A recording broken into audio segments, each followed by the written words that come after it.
শুভ সকাল। দোকান খুললাম।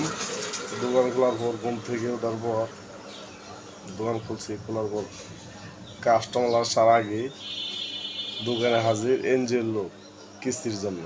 বললাম, আপা 3 দিন যাবৎ খুব বৃষ্টি, কাজ কম, আপনি কিস্তি টাকা দিয়ে দিব, আমাকে একটু সময় দেন। যদি দিনটা উঠে পড়ে তাহলে হয়তো 1-2 দিন কাজ করলে আপনাকে কিস্তি দিয়ে দেবো। আপা খুবই ভদ্রলোক, ভালো মানুষ।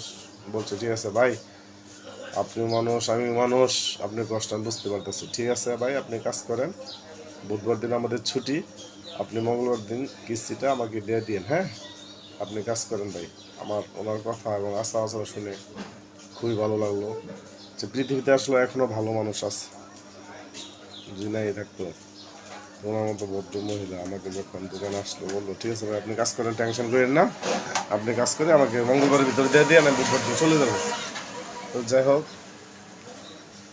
ভালো মানুষ আছে বলেই পৃথিবী এখনো আছে, নাহলে পৃথিবী এতদিন প্রলয় হয়ে যেত। হ্যাঁ, শুভ সকাল, ভালো থাকেন।